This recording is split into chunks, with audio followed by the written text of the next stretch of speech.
What's going on, people? Welcome back to Curtis Shaw TV, back with another live stream, and happy Thursday, people, as we get closer to the weekend, although Arsenal don't actually play until Monday, but still be good to see the weekend, see some Premier League action, and hopefully some of the teams around us will potentially drop points. Big up to each and every one of you, and I had to move the show. Apologies.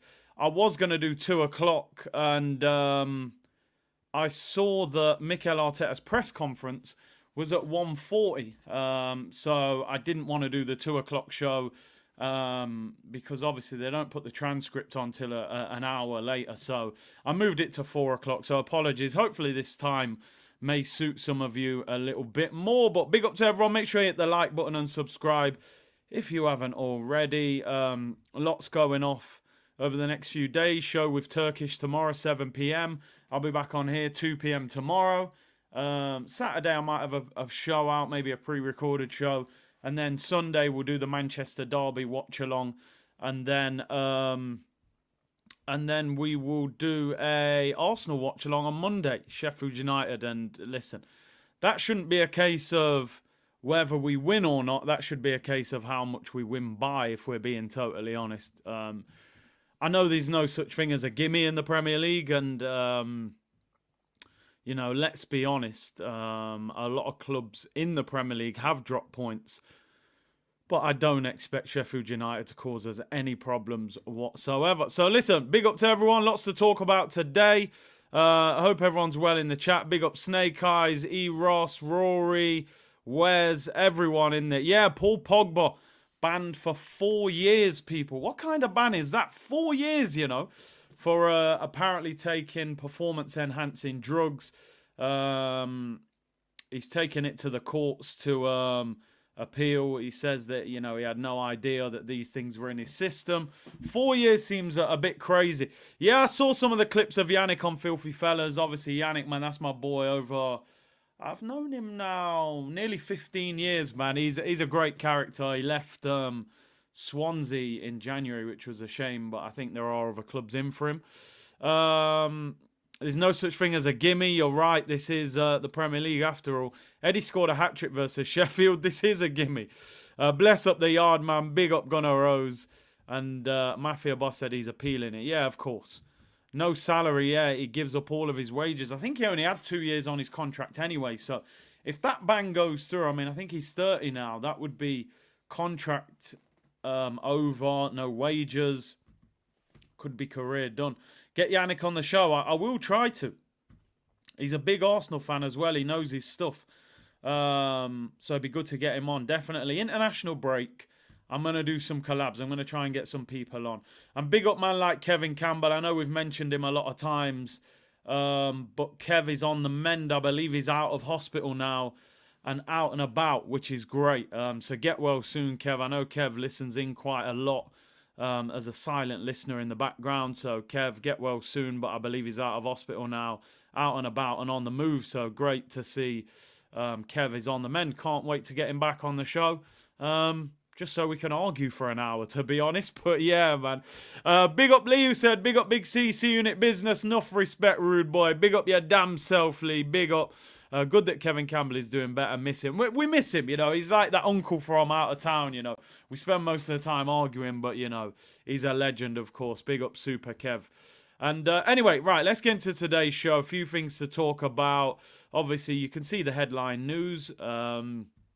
And let's start with it. We'll delve into it a little bit more with Waffle Settings press conference reaction. But the headline of that press conference was the news regarding Thomas Partey. Now, I know. I say it every time I begin to speak about Thomas Partey, I almost start apologising to the community because I don't even want to build up expectation that you're going to see him play and then for whatever reason you don't see him play. But Mikel Arteta is very cagey in his press conference. The only thing you ever really hear him say is, oh, we've got another training session. We'll see how he does. And then we'll let you know from there. He never usually commits to anything. So that is the only reason that I believe there is something in this and we may potentially see him back in the Arsenal squad. Now, Thomas Partey trained last week with the team. Apparently, he's trained all week this week with the team. And Mikel Arteta said in the press conference, Thomas Partey is set to be part of the Arsenal squad on Monday. Now, listen, we're all in the same category. We all want him to be back. We all don't expect him to be back because we've just given up, unfortunately. But the reality is, if you can get this guy back into this Arsenal team in form, as I keep saying and keep reiterating, we've only got 12 games left. Just give us 12 games. All right, so it might take him a couple games to get fully match fixed, so we ain't going to get 12 full games out of him. But, bro, give us 10 games. 10 high-quality games of Thomas Partey is a potential game changer for this football club. And I know I can see people in the comments saying, you know, he'll be injured before Monday. I'm there with you. Information and entertainment. I'm right there. I'm like, yeah, whatever. He'll probably pull up in training on Saturday. I'm there. But come on, Thomas, man. We've waited all season. We know what he's capable of when he's fit. It's the general. He is the general. And as I said, imagine going to Man City. We saw last year, Kevin De Bruyne turned Arsenal's midfield into the playground. He was doing whatever he wanted to do. If you've got Rice and Partey in a double pivot, Odegaard floating in the 10 role, who knows what's going to happen? I just hope we get him fit, and I hope he stays fit until the end of the season, and I hope he hits some form. We're going to need him for the Champions League game. I say game rather than games in case we don't get past Porto, but we need him in the team. I said last year, when he was in form, I felt he was probably Arsenal's best player in terms of, I feel when Thomas Partey is in form, I haven't seen another team deal with an informed Thomas Partey. It's almost like when he plays well, you don't stop him. When he doesn't play well, yeah, that's a different scenario. And hopefully he won't be at right back. So listen, I don't want to build everyone's hopes up, but maybe we're nearly there. Maybe we can get Robbie dancing around the Emirates just one more time, people. Will he leave in the summer? Do you know what? I had an interesting conversation the last time I was at the Emirates. I forget what game that was. Where I went straight down to the Emirates and after the watch along, and I was speaking to somebody who knows Thomas Partey, and I was like, look, Partey will probably leave in the summer. And I'm not doing the ITK thing. I don't know how much of this is true, what he's saying.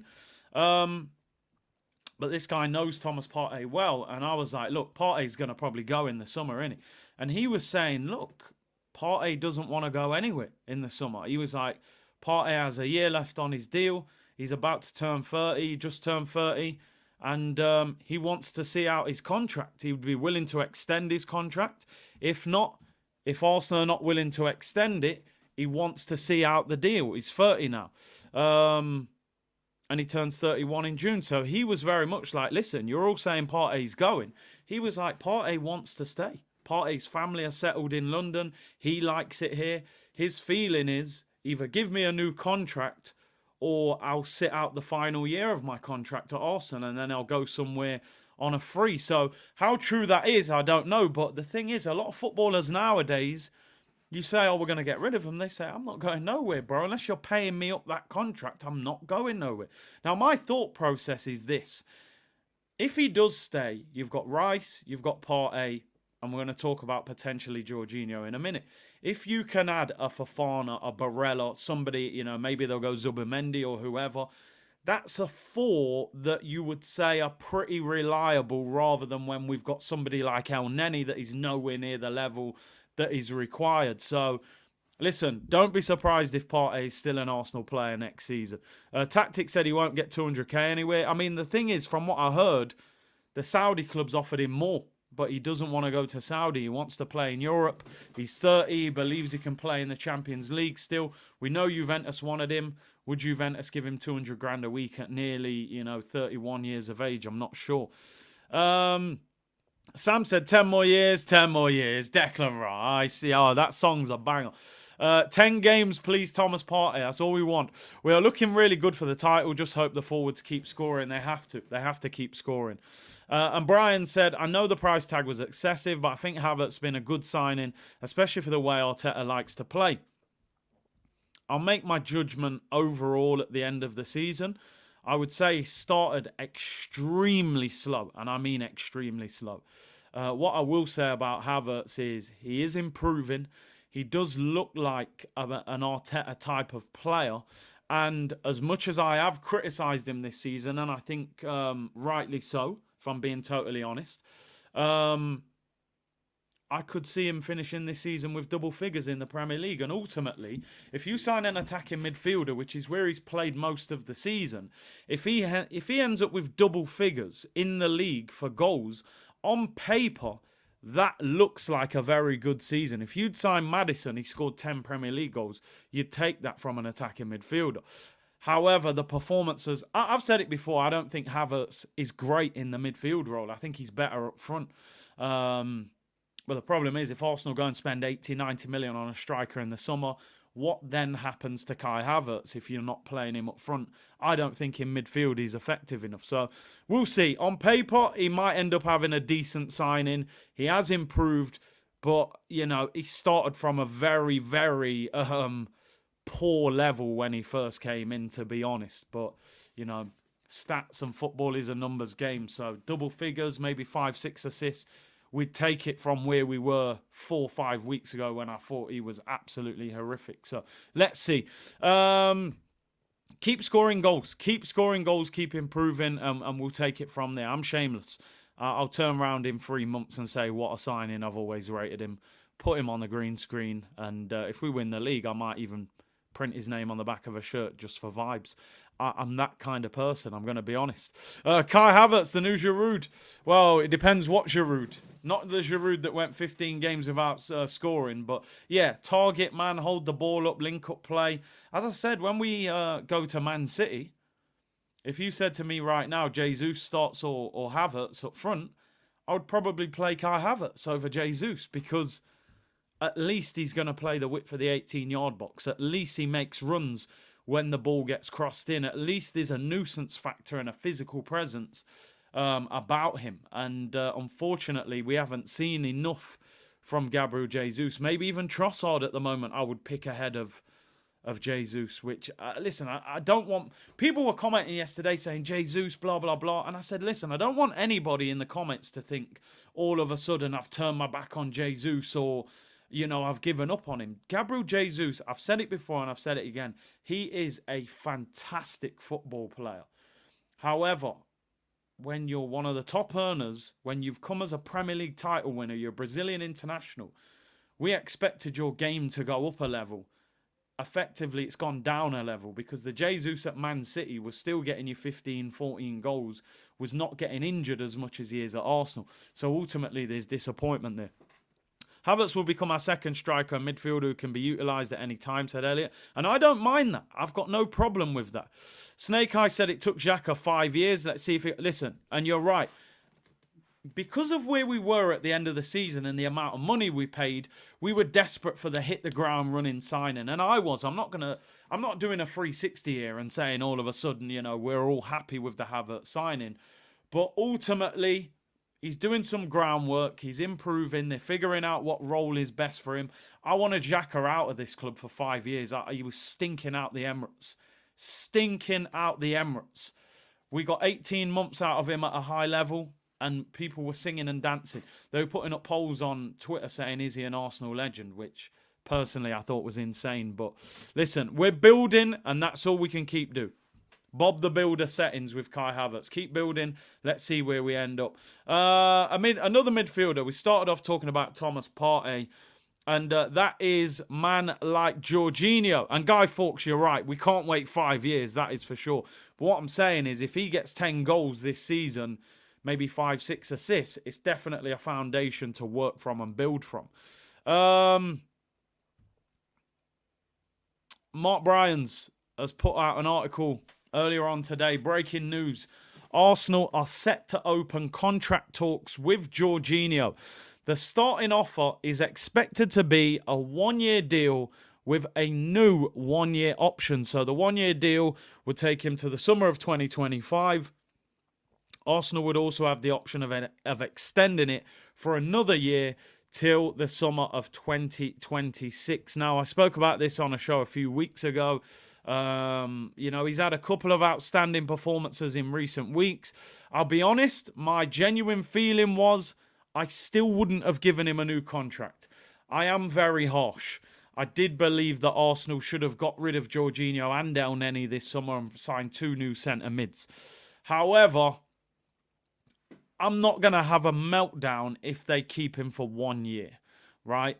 I understand he's a huge player in the dressing room. I heard that even when I was on the America tour. People were saying, listen, Jorginho is so influential in that dressing room. He's obviously, he's Brazilian born. I don't know if you know this. I'm sure a lot of you will. Jorginho is born in Brazil.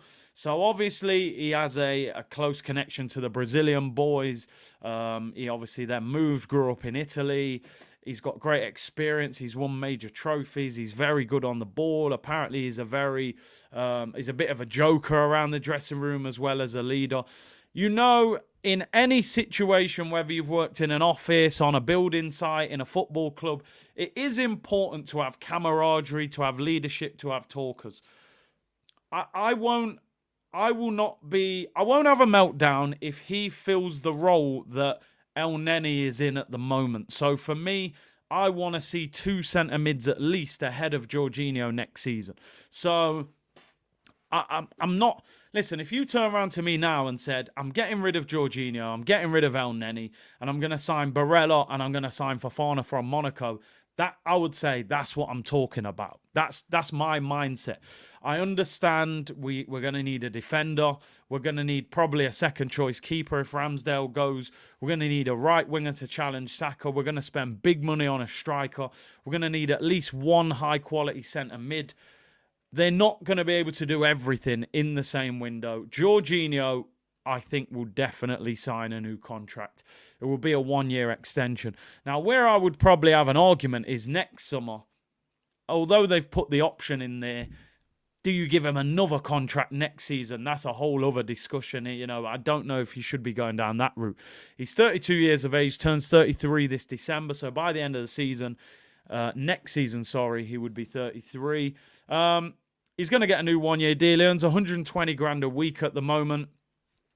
What's your thoughts, people? What's your thoughts on this contract? I mean, Valeria said that's decent if we sign 2 centre midfielders. Sam said extend and then sell him in January. I mean, that would be good business. Ross said Jorginho, the Arsenal James Milner.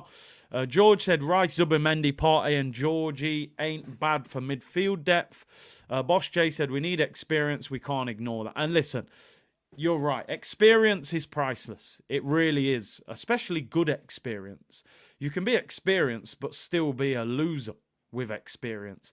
Jorginho ultimately is a winner with experience. He played against us in Baku when we got smashed by Chelsea. He won the Euros with Italy. He's been a top player around Europe.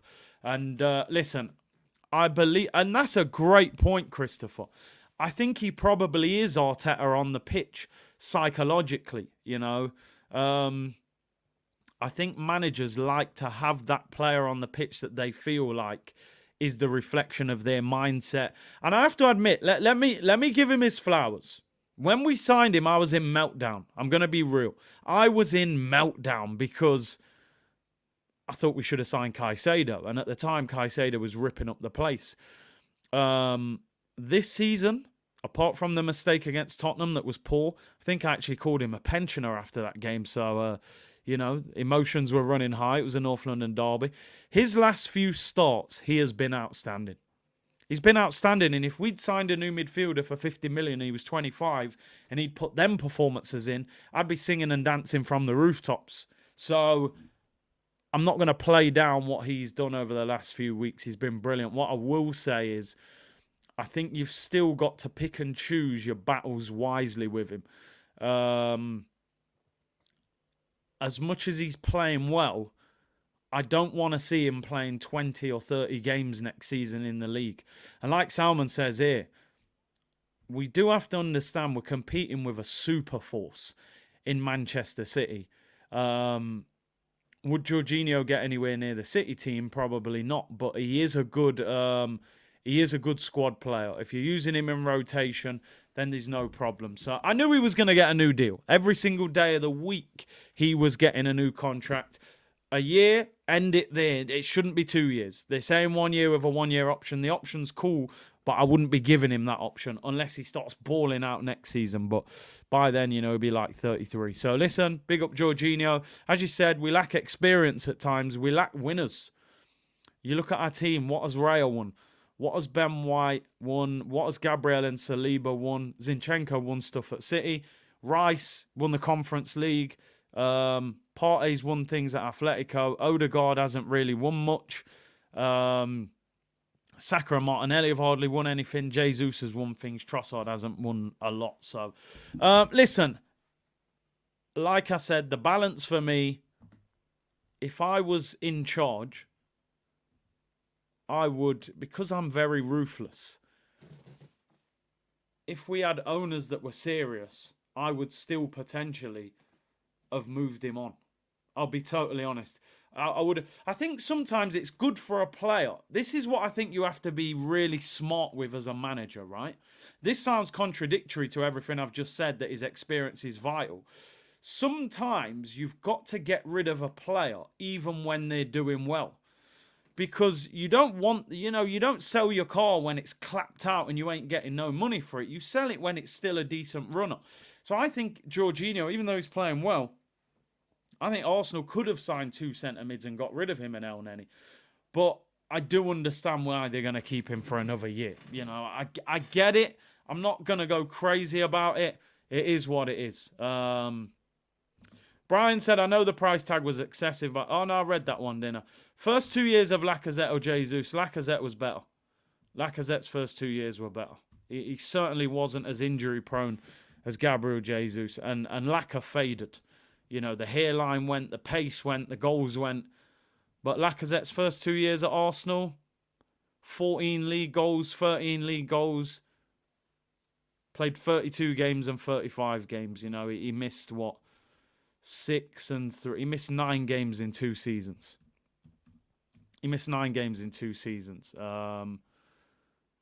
Gabriel Jesus missed 12 last year alone. He's probably going to miss more than that this year. So, yeah, Lacazette's first 2 seasons were better.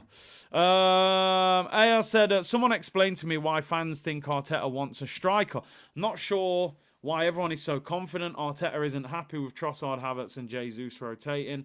Arteta wants either a defender or a midfielder. I think he knows. We need a striker.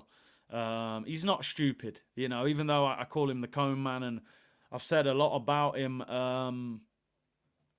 If we don't win the title, which at the moment, if you ask me to put a bet down, I still wouldn't bet on Arsenal to win the league. I hope with everything I've got we win the league, but I still don't think we're the favourites. The striker is probably the difference, the goal scorer. Salah will score 20 league goals this year. Haaland will score 20 league goals this year, probably more.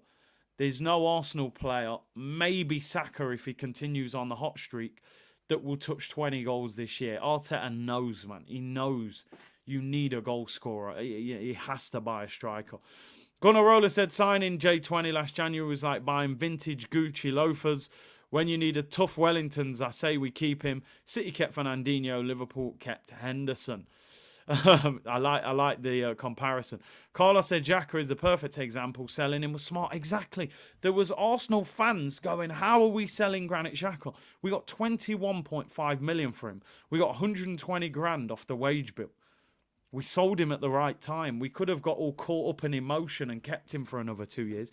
It was the right time to sell Granit. Sometimes you got to sell when they're playing well, especially if they've got age, contracts running out, things like that. You got to know when to cash in. So, yeah. Anyway, let's move on from that. Partey is back. And Jorginho looks set to stay for another year, which I'm not surprised about. Right, what else we got to talk about? We're going to talk about Gyokeres. I was calling him Gyokeres or something crazy like that, but people were telling me in the comments to pronounce it Gyokeres. So, Gyokeres, who we've been talking about for the last few days, and I'm going to credit the community. Big up yourself. C-Unit Business. Spud me, G. Spud me. I knew about him. I'd seen him more at Coventry in the Championship than I have at Sporting Lisbon. Over the last couple of days, I've done my research, which basically means I went on YouTube, typed in his name, and watched his goals for about 10 minutes. And he looks good. I don't know how good, but YouTube makes most people look good. I remember signing Sonogo. The first goal that I saw him score, he lobbed the goalkeeper from 25 yards out. I'm thinking, French, quick, young, this could be the new Anelka. Turns out, you know, he's about as useful as a wet paper towel. But anyway, Gyokeres, we've spoken about. I'm convinced Earpod Albert is listening in and giving Arteta advice, but you know they don't need to give us credit. We know psychologically what's going on here. But anyway, Gyokeres and Fabrizio Romano, Mr. Here We Go. Let's put out a story this morning on Caught Offside saying that it has been reported Arsenal scouts. Let me move my. Let me move that out of the way. Get out of the way, fella. It's been reported Arsenal scouts will watch Sporting Lisbon today to keep an eye on Victor Gyokeres. It's the case that Arsenal have always scouts around multiple players, and Gyokeres is being scouted by multiple clubs as he's doing fantastic at Sporting Lisbon. There's still nothing decided or concrete on this one. It's just normal. As Kevin Campbell said, people, it's just normal. Sporting Lisbon play Benfica tonight in the Cup over there in Portugal. Now, I've read the whole report, and it's believed that Arsenal are actually scouting Gyokeres as well as Diamande, the centre-back, who we've been heavily linked with, who, by the way, he is a player that I want to see Arsenal sign this summer. Osman Diamande, 20 years of age, beast mode activated, 6'4", built like a brick. I mean, can you imagine having Gabriel, Saliba and Diamande, and then you've got the potential of Ben White as well, Kivior. I mean, that's what I'm talking about. You need to go to Sporting Lisbon and buy that guy. So Arsenal are doing a double scouting mission tonight. They reckon Diamande's release clause is between 35 and 40 million pounds this summer, and it's believed that Gyokeres would cost between 50 and 60 million. So you get them both for around 100 million. I'm going to say this now. With Gyokeres, I'm nothing more than a YouTube scout when it comes to this guy. I watched him quite a lot banging in goals in the Championship. I haven't seen enough of him live at Sporting Lisbon apart from the goal highlights on YouTube. So a lot of you guys and girls may know more than me when it comes to him. I don't like to say go and get that player based purely on what they do on YouTube. You know, every striker, you don't show him the missed chances on YouTube. You only show him the goals. I mean, Be Kind said he's slow.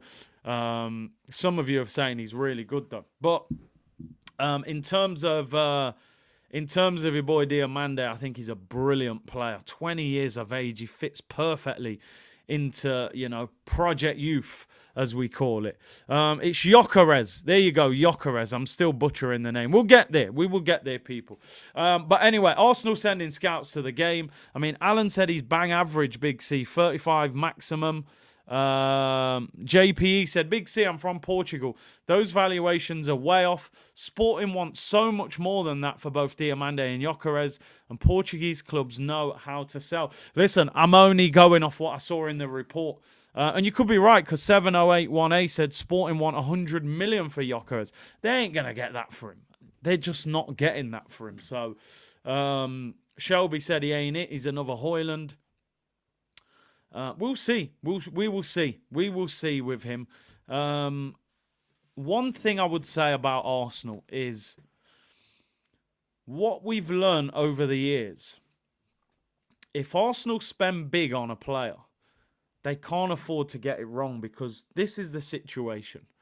Let's say, for example, Arsenal sign Gyokeres, and I'm not going to say 100 million because I don't think Arsenal would spend that on him, but let's say we spent 65, 70 million on him.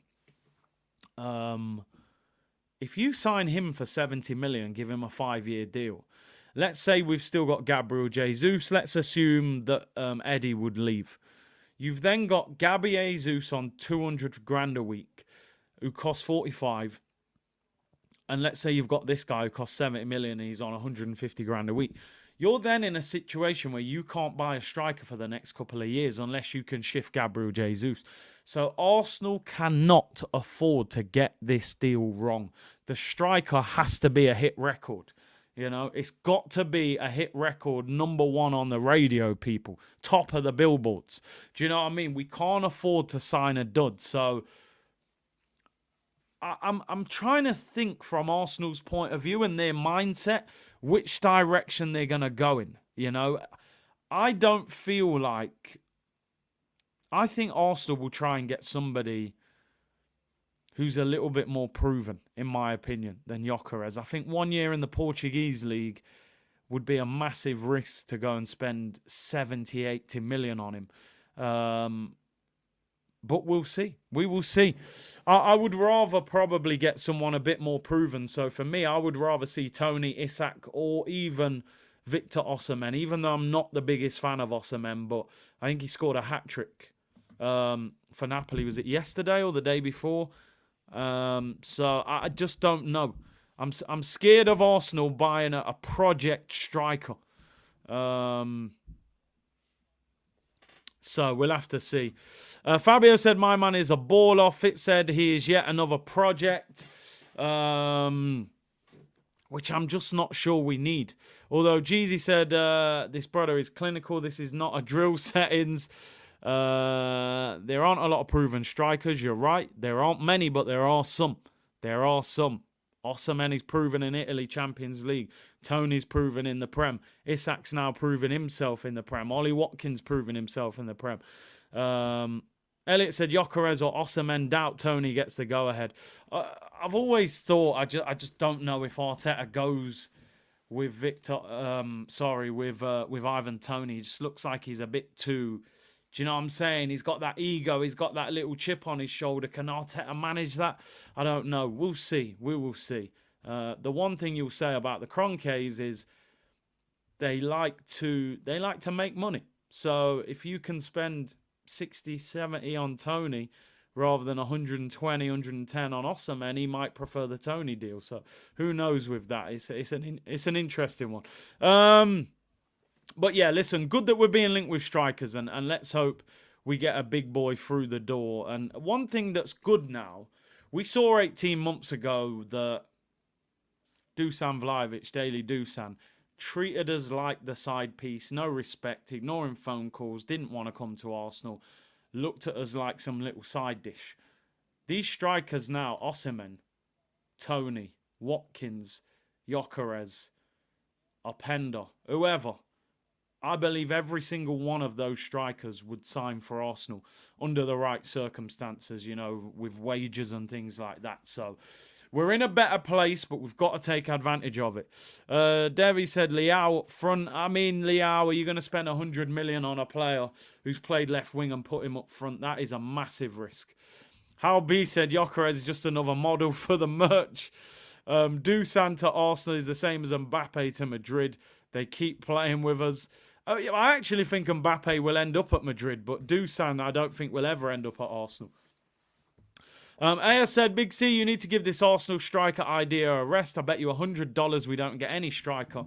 I'm getting Wenger and CDM vibes again. Plus, these rumours are nonsense. Big clubs are always scouting. I hear you. Every year it was William Carvalho. It was Krikoviak. Remember them, man, there? Them old school DMs we were being linked with. Jan and Veer. And every year Arsene Wenger refused to sign a DM. In fact, he'd sign another attacking midfielder. So, yeah, I hope you're wrong, though. I really hope you're wrong. And Daya again said, this is the irritating thing about us Arsenal fans. We set ourselves up for disappointment. How many goals have we scored in the last few games? There's no real evidence to say. That says he thinks he needs one. And I hear you on that. I do hear you on that. But I just think he will. I do. If I'm wrong, I'm wrong. But I think Arsenal will sign a striker this summer. I genuinely do. Vegas Gunner said, Curtis, do you or anyone else know if Gyokeres is homegrown? He played in England at an early age. That is a fantastic question. Let's just have a look. I think he was at Swansea or someone before. Coventry. He played Sweden. He was at Brighton in 2017. In 2017, he was at Brighton. And he left last summer. So 2017, 7 years ago. He's now 25. I don't know how it works. Maybe he could be homegrown. He could be 6'2". Yeah, he could be. I'm not sure. It's a great question, though. He's definitely been here a while before he left. Sam said, look at most wingers, then you realise Saka is special. Nelly and Rashford were great last season. Can't score this season. Saka is consistent. Great point. And why I've been so keen over the last few weeks to say we have to understand what Saka is, not what he isn't. Sometimes in life, if you look at what things aren't, you never appreciate what they are. Clip that up, by the way. That's real smart. I'm listening to that back in my head, and I feel really like Martin Luther King-ish saying that. I actually can't remember how I worded that word for word, so I won't say it again. If you look at what things aren't, you'll never appreciate what they are. That's beautiful, by the way. I've inspired myself there, I really have. But anyway, no, we got to look at what Saka is and what he isn't, because last season I was saying, yo, go and Rashford, I want Rashford at Arsenal. I'm looking at Rashford this season. He stinks. He is stinking out the place, Marcus Rashford. Oh, my God. I'm watching his performance. I don't know who that is. That looks like his brother. That's got to be his brother playing. The problem with Rashford, three things are wrong with Marcus Rashford at this moment. Number one, I believe he genuinely doesn't get on with the manager, right? He doesn't get on with the manager, in my opinion, and I've heard it from people who know him, right? He doesn't get on with Ten Hag. There's no vibe between them two at all. Second of all, Man United are not very good, right? Let's just say it as it is. They'll win games because they've got good individual players. They're one of the biggest clubs in the world, but Man United's style of football is awful. Anthony, Sancho, Martial, Rashford, they're all, none of them are doing well at Man United. You know, I know Sancho's gone. Their style of football is awful. Ten Hag, the style of football. The third problem with Marcus Rashford, in my opinion, and I hope I'm not wrong with this, I think psychologically he's gone away from the thing that got him to where he is in the first place. You're an inner city boy. You came from humble beginnings. You've done great. You've fed the community. You know, these kids you've fed them great, but you're walking around with the ego of Cristiano Ronaldo.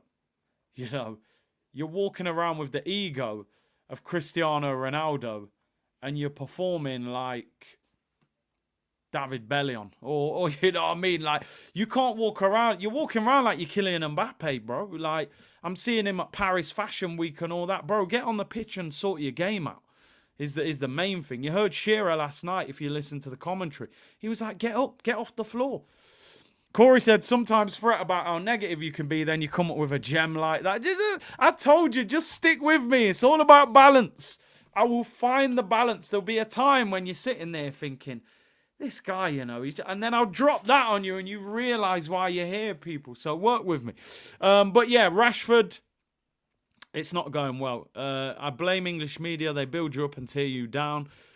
Yeah, I hear you. Carlos said Xhaka is a perfect example. Selling him was smart. I think I read that one. But yeah, you're right. We cashed in at the right time. Kamal said, remember people convinced on Mudryk because of the YouTube highlights? I always worried when there was like 4 fans and a dog behind the goal that he was scoring in and a running track. And by the looks of it, a BTEC Asda in the background. I was like, what sort of level is he playing at? Like, I feel like I could play at that level and get a few goals. He did score last night, I believe, for Chelsea, though. And Carlos said, tired of Leao, man has 4 goals in Italy. Leao is another player, right? Leao is another player that Leao is a highlights player. You type him in on YouTube, he looks like an absolute world beater. You watch him on a weekly basis. He's very hit and miss. Every few weeks he'll score a goal where he whips one in the top corner or he runs past 4 players and slots it. He's giving you Thierry Henry vibes off the left, but you're not seeing them other weeks when the ball's bouncing off him and he's very inconsistent. Don't get me wrong, you give me Leao at Arsenal shamelessly, I'm taking him because there's a whole heap of potential. But I'm not spending 100 million and playing him up front when he's been playing, he's been playing left wing for years. There are a lot of players like that, man. On YouTube, they look unbelievable. They get high-rated cards on FIFA. They're really quick. They're skillful. You want them at your club. They're flashy name brand signings, but you don't always need name brand people. You don't always need name brand. A nice plain T-shirt, good pair of jeans, good footwear. You're laughing people. You don't always have to be Gucci and, Prada.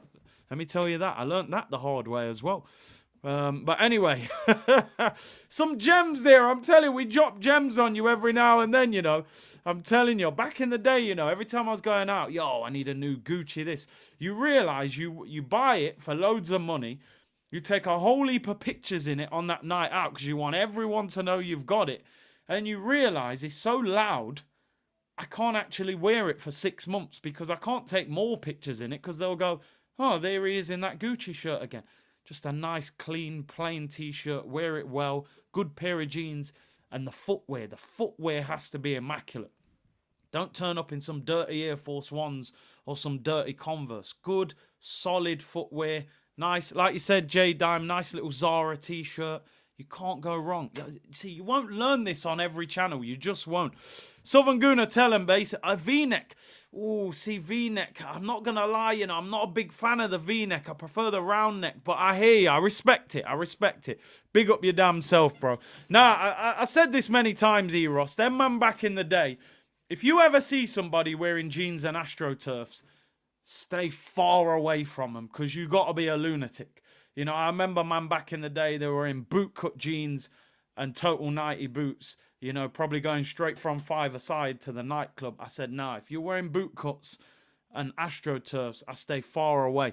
Yeah, I am crew necks over V-necks, I can't lie, but Matt Southern Gooner, he's on that top of the chest hype and all of that, but I'm on the crew neck hype, I can't lie, I'm not on the V-neck thing.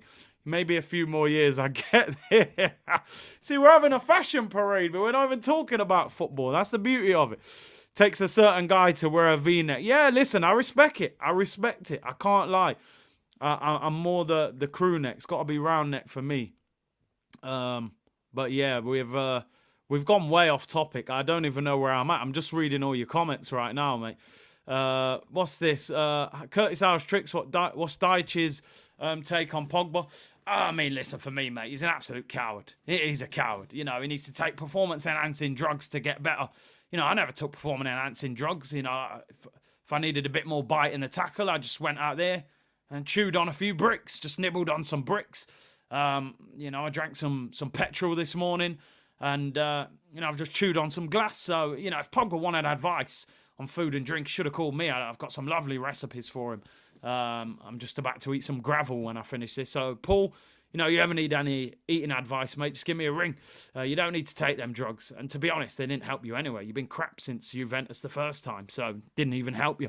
I better not say too much. They'll ban me from YouTube for that. Gunnar Roller said, when I see Leao, I think we have Martinelli at home. Exactly. You don't take the chance. Don't take the chance, mate. Do you know what? I got to stay away from that Sean Dyche one, man. I'll be off with a sore throat for a while. Emmanuel said, this channel and community helping to banish all traits of my anxiety attacks, mental health. Listen, on a serious note, when people say things like that, it's great if the channel helps in any way. Information and entertainment is the slogan. If you come away from this channel, hopefully you've learnt a bit of news for the day. Hopefully you've had a laugh over something, But yeah, V-necks. Matt Southern Gooner, big up yourself. I don't even think I own a V-neck. I'm not going to lie. Anyway, let me get back to football. If you just tuned in for the first time, you're thinking, what the hell is this guy doing? He's putting on a Sean Dyche voice, talking about I eat glass and gravel. And he's talking about V-neck T-shirts. I'll get back to business. It does get better from here, I promise. Right, waffle settings, people. Let's hear what this lunatic has got to say. It's the man, the boss, the leader. Coleman music to the world and back. Coleman music. Although, you know, if you are the Coleman, Mickey Ross, the boss, a.k.a. Rick Ross, stay away from P. Diddy. We spoke about that yesterday. Diddy did it is what 50 Cent has been saying for the last few days. I don't know if you've seen 50's trolling Diddy. But we won't talk about that because, again, I have to be very careful on YouTube. So, yeah, Mickey Ross, the boss, Rose. He don't look too happy. Maybe he's just seen Diddy in the press conference. Meek Mill was going crazy yesterday, but let's not speak about it too much because I'll end up in trouble. You know, they don't like you saying controversial things on YouTube, and I do tread the line of controversy at times. Anyway, let's concentrate on football, people. On Thomas Partey's fitness. All right, let's talk. Let's not say too much. Right, on Thomas Partey's fitness, Thomas had a session before the last game. He's done 2 consecutive sessions. Should be part of the squad on Monday. I mean, we'll believe it when we see it. We will believe it when we see it. That is where I'm at with it. Until I see it, I don't believe it. Seeing is believing, people. I really hope he is on the bench.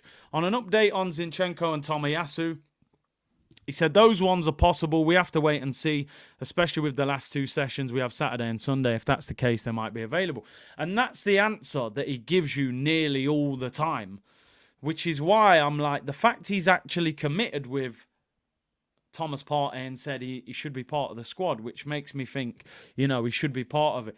I mean, Dom, just talking about Meek. I used to be a big fan of Meek, you know what I mean? I thought Philly and, you know, used to pray for times like this, to rhyme like this. You know, Meek was the streets, man. But listen, I'm not going to, until we know, we don't know at the end of the day. You know what I mean? It could just be made up. I hope it is, because otherwise I got to delete more tracks from the playlist. But 50 says Diddy did it. Anyway, let's see. Zinchenko and Tomiyasu apparently training as well. On if Gabriel Jesus is ready to start, he said, well, he's fit enough, but knowing how long he will last is something different. Probably, but we didn't want to take any risks after the result against Newcastle. Obviously, we need him fit. He's a massive player for us. We want to make sure we now load the players in the right way. Obviously, we were speaking yesterday. Gabriel, I never relax with them ones. Gabriel Jesus is struggling with this fluid on his knee between games, which, you know, means he's probably not able to play week after week and needs rest between games, which is not good.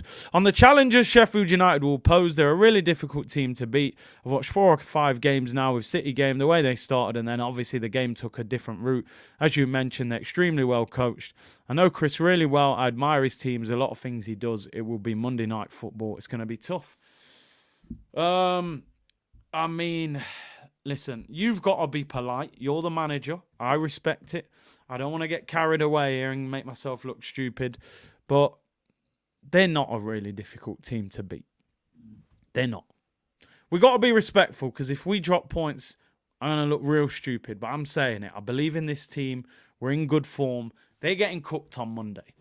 Yeah, it's going to be Monday Night Madness. Let me tell you that. It's not if we win, it's how many we win by. I can say that, because if it goes wrong, it comes back to bite me. Arteta's got to be polite. Oh, they're a really good team, well coached. No, they're trash. They're going championship. They're rubbish. Yeah, let's not beat around the bush. Let's say it as it is. They should be getting a beat down. Yeah, I want more goals. I want the goal difference to go up even further. I'm saying it as it is. They are rubbish. Listen, Eddie scored a hat-trick. Do you know how bad you got to be for Eddie to score a Premier League hat-trick against you? Nah. They stink. They stink, my friend. I ain't hiding from it. Bottom of the league, 13 points. 3 victories, 19 defeats. The worst defence in the league, 66 goals conceded, and the lowest goals scored, 22. They are getting a beat down on Monday. The clip's getting let off like Fitzjoseph. They're getting mashed up on Monday. Let me tell you that. Football is a humbler, but we ain't getting humbled on Monday, people. We're not getting humbled. We're going to batter them. And listen, if it goes wrong, YouTube allow you to edit previous streams. I'll timestamp it at around 49 minutes. and I'll clip that minute out of where I've gone a bit crazy. But anyway, Austin Trust is in defence. If we can't get past him, Austin Powers settings, then we don't deserve to be in a title race. On the difficulty of playing a team fighting relegation, he said, I imagine it's tough. Their ambitions are different. It's important. When you're there, you want to get out as quickly as possible. We have a lot to play for. On the importance of increasing our goal difference, he said, it's an important element. First of all, you have to win and then be ruthless. And I think we've been good lately. On saving energy after scoring 3 or 4 goals, he said you can do that. It's not being the case against Newcastle the last 15 or 20. We could have done more, especially when you bring the subs on. It can re-energise the team. On playing on Monday night, he said we've done it 3 or 4. We've done 2 or 3 different scenarios. It's what we have to do. We all know the results, but it's irrelevant. What we want to do is go to Sheffield, perform the way we are performing and win the match. The rest we cannot control. Imagine if he starts Eddie, said Jason. Nah, I don't want to see that. Definitely don't want to see that. On targeting Sheffield United, conceding a lot of goals, said with every team we look at the weakness and the strength. Tried to take it to the opponent. What I'm saying is I know that team well. I analysed it many years ago and the things Chris did, Chris Wilder. I learned from his teams. I'm telling you, it's going to be tough. How big a month March is, he said, first of all, depending on what happens for us on Monday and the results would have an impact. The only thing we can do is win the next game. If Timber will be in the squad on Monday, he said, sorry, it wasn't about Urin, it was about the other 2. Urin is not close enough to be part of the squad, which I think we all knew he wouldn't be part of the squad. Who can forget the famous Dani Ceballos goal, man? Big goal led to winning us the FA Cup, man. I think, didn't Pepe score a penalty?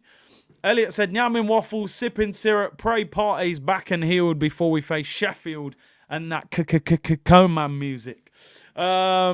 On the speed of Timber's recovery, it's been a joy. The physios, the medical staff are all really happy with his attitude, his commitment, and the way things have gone. It's not a coincidence the way he applies himself, how determined he is, his willingness to put every effort in that he's demanded to do. He's in a really good place. Now we have to manage him. It's the last stage of the injury that is complicated. I think he's on the right way. I think Timber!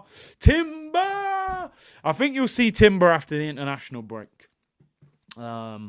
Which is the 31st of March when we play against Man City. That would give him another 4 weeks. So I don't think you'll see him playing for Arsenal until after the international break. And why rush it at the end of the day? It's been out since August. It was a horrific injury. So I think, he's in full training, but give him another 4 weeks. He's not going to play against Sheffield United. Then we got Brentford next week. He ain't going to be fit that quick. Then you've got Champions League against Porto. Then you've got a 3-week break. Give him that 3 weeks to get him fully fit. Maybe he's on the bench for Man City in a month's time. So he won't be in the Dutch squad. So no rush. No rush would be my advice. Get him right. Hopefully we get maybe 8-9 games out of him, even if he's just part of the squad.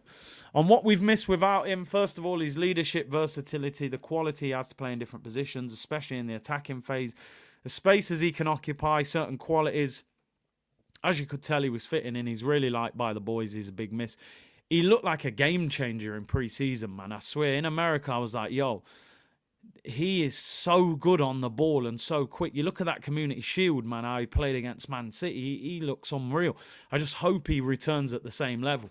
The one concern is that injury is so big. Not every player comes back the same player after an ACL injury. So I really hope he's at the same level. On if there's potential for overconfidence after our recent wins, he said, I hope not. I was very clear after Newcastle about the difficulty of going to Sheffield United. So hopefully they are very, very aware. They should not be overconfident. On having a gap in March with the Chelsea game postponed, he said, it is what it is. We knew that. It was an option. Now we'll plan to use the time in the best possible way. Could we organise a friendly? He said the players would have different demands. The majority of them will be on international duty and training. I don't think it's going to be a case of needing minutes. On not having a game for 3 weeks ahead of City, he said the difference is 3 or 4 more days. We're going to have 2.5 or 3 weeks without a game.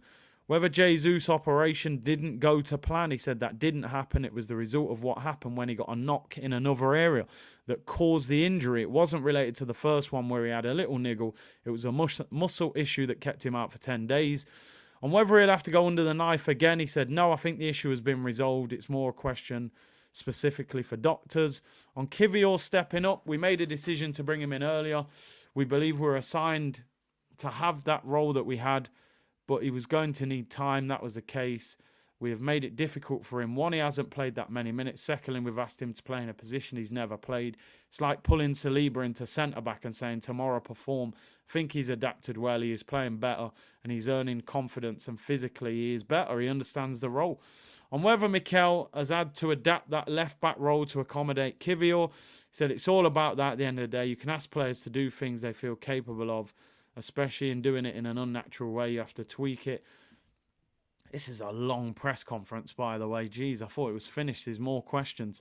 He said on Tomiyasu, he said he had an injury in the last game that he played for Japan. He felt something and was out. We expect him to recover a bit shorter, but he was struggling at the beginning of the recovery. We decided to extend the period to be more certain. He is a player we need. We are short and we cannot risk him being out for months. Was it a reoccurrence of the injury he suffered in December? He said it was something different. On the depth of the squad going forward, that's one thing, because we don't know what's going to happen. We're going to have a lot of games, freshness and competition within the squad. The capacity to change when the scenario is on our side or whether we're chasing something in that period is going to be critical. It's over. Jeez, that was hard work. He loves a pre-match press conference, by the way. He really can waffle. Waffle settings in full effect, people. So there we go. Partey is back. Extra waffles, man. We ran out of syrup today. Young Gunner said Pep got rid of the likes of Sterling, Gundogan, Mahrez, Aguero, Jesus, Laporte at the right time. Quality players, but he has that ruthless nature. You've got to time it right. You don't run a player into the ground where they've got nothing left. You can't get no money for them and you're stuck with them. But obviously you don't want to sell them when they're at their peak either. You look at Sterling at Chelsea, it looks like a great decision. However, you know, maybe Sterling would have been a better player still at Man City. But yeah, I think you're right. I think Pep knows the right time. Oliver said we need a Reyes regen right now. I swear down. RIP, by the way. Yeah, listen. Reyes was a baller. The only thing with Reyes, he got physically kicked around a lot. But he scored some really good and important goals for Arsenal, man. He was a really good player. And obviously tragic how he passed. Couple of things before we round up. I'll let you all go. Hopefully the waffle settings from Arteta hasn't put you all to sleep. 2,000 of you in the chat, 34 of you on Twitch. Big up everyone locked in. Really appreciate it. Two things. One was mentioned there in the press conference. We'll shoot through these quick. And as Arteta mentioned, Chelsea beat Leeds last night 3-2 in the FA Cup. They were losing at one stage, which now means Arsenal's game against Chelsea has now been postponed because that weekend Chelsea will play in the FA Cup. Some interesting draws in the FA Cup. Man United got Liverpool at Old Trafford. Arsenal obviously out of that, which is disappointing. But Arsenal would have been playing on the 16th of March against Chelsea. That has now been postponed, which means after the 12th of March, Tuesday the 12th of March, when we play Porto in the Champions League, we will not play our next game until the 31st of March against Manchester City at the Etihad. That's a 1 week break in the league or the FA Cup, and then a 2 week international break. So, yeah, basically, March is going to be quiet for Arsenal. We play Sheffield United on Monday. We then play Brentford at home next Saturday. The following Tuesday, we play Porto. Then we've got nearly a 3 week break. Then we play Manchester City. Will they go to Dubai? I don't know. I mean, Arteta was saying in the press conference, they play against Porto on Tuesday. They'll do a recovery session on the Wednesday. Most of the international players will fly out on Sunday anyway. So it's only really Thursday, Friday, Saturday where they're going to have a bit of a gap. Would they go to Dubai for 3 days? I mean, listen, I don't mind if, you know, that gold stake rejuvenates them again, but I would imagine they may just have a few days off and maybe get ready to go on international duty a few days earlier. You know, the break would have been 2 weeks anyway because the international players... if I was Arsenal, though, you know, if you're sending players to countries where, you know, for example, England have already qualified, you know, I don't want to see Saka playing 90 minutes for England. And I really feel like Arsenal should make a point of saying that to international managers. Saka and Rice don't need back-to-back 90 minutes for England. You've already qualified. Use that as an opportunity to look at other players. So we will see. We will see on that one. I don't think the extra few days will be a massive problem. They would have been off for 2 weeks anyway. What you've got now is, yeah, as you're saying, Rosh, that Chelsea game will be moved into April. We're going to have a hell of a lot of games in April. But by then, hopefully Partey, Timber, Tomiyasu, Zinchenko, Fabio, Jesus, hopefully all them guys are fit and we have a stronger squad. And finally, before we get out of here, people, a few nominations for Player of the Month and Manager of the Month. Bukayo Saka nominated for Player of the Month for February. Muniz from Fulham, Ollie Watkins, Rasmus Højlund, Pascal Gross, Gomez and Phil Foden. They are the 7 players who have been nominated for Premier League Player of the Month for February. Always good. You want your players to be doing well, getting nominated and things like that. So that's great news. And then just to top it off, the Cone Man, living the high life, nominated for Manager of the Month. I mean, there's some interesting characters on there, that is for sure. I see a GOAT. I see, hopefully, an upcoming GOAT. The GOAT probably in the middle. And I see a Dutch boiled egg on the far side. I mean, how on earth is he even nominated for Manager of the Month? Did you not see them the other day against Fulham? How do you get nominated for Manager of the Month? You're losing 2-1 at home to Fulham. Surely this will be Arteta, by the way, because I'm pretty sure in February we battered everyone. Man City have drawn 4, won 4 and drawn 1. Arsenal have won all 5. So Arteta should win Manager of the Month. He's had the best February. Maybe Ten Hag's just there to make up the numbers, or maybe he took the photo. You know, maybe he set up the camera and did all the photography and then sneaked in the photo. How he's in that photo, I will never know. He should not be winning no Player of the Month, or Manager of the Month, should I say. Anyway, people, thank you very much for tuning in. Absolute legends, all of you. Another great show. As always, make sure you like the video, subscribe to the channel. I'll be back at 2 p.m. tomorrow, 7 p.m. on Turkish's channel tomorrow. Manchester Derby watch along on Sunday. Arsenal watch along on Monday against Sheffield United. So a busy weekend. We'll have a pre-recorded content on Saturday. Enjoy your Thursday, people. Hit the like button on your way out. Subscribe if you haven't already. And I will see you all tomorrow, 2 p.m, people. Take care, everyone. Bless.